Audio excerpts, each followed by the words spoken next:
Hello po mga kabayan. Welcome po sa unang vlog ko. Andito po tayo ngayon sa Oman, Muscat, Oman. Isang napakagandang bansa. Maliit lang siya. Maliit lang pero yung mga tao mababait.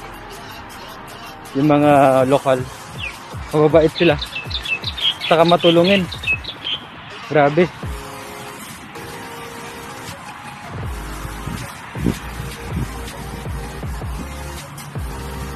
Going 6 years na po ako rito.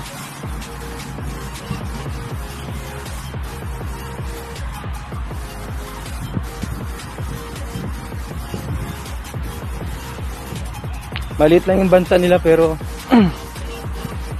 high-tech din yung technology nila. Hindi sila napag-iwanan sa sa pagdating sa teknolohiya. Tsaka malinis yung bansa na to.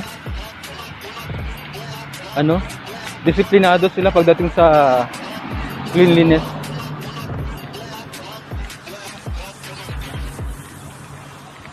Tsaka dito napakainit. Pero wag ka, daming tanim dito na daming tanim dito na nabubuhay din.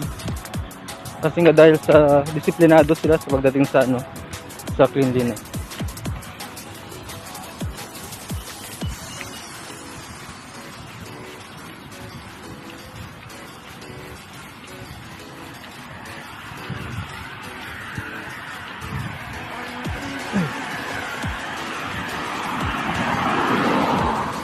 Six years na ako dito kaya marami na rin akong mga kaibigan na mga lokal, Indiano, Bangladeshi.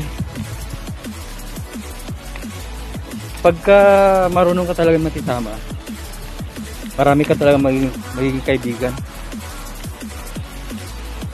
Hindi man sa financial pero yung may makakausap ka kasi nga malayo ka sa pamilya, ganun. Hinihingal ako.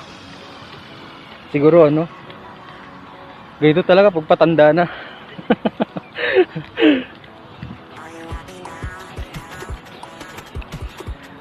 Na kasi ako? 24 eh.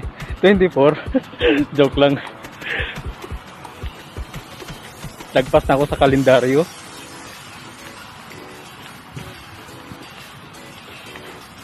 Medyo mga 3 to 5 minutes pa yung lakad ko papunta sa trabaho ko. Everyday talaga ganitong ginagawa ko. Ito na yung routine ko, everyday. Naglalakad ako papuntang trabaho ko. From accommodation, magkocross ako ng bridge papunta sa sakayan ng taxi. Hirap. Tapos pagdating sa taxi stand, mag-antay pa ako ng 5 to 10 minutes. Sometimes 15 minutes, 20. Lalo na pag nung mga panahon na lockdown, naku po. Hirap. Walang masakyan. Pahirapan. Aantay ka talaga. 30 to 45 minutes. Tapos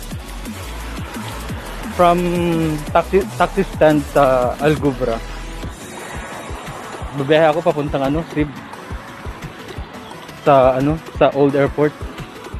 Matarkadim kung tawag sa kanila dito, Matarkadim. Lumang airport. Hirap ng buhay OFW. Mahirap kasi nga nag-iisa ka, malayo sa pamilya. Pagdating sa financial naman, okay naman. Kaya lang, syempre, iba pa rin yung malapit ka sa family mo. Family talaga, family.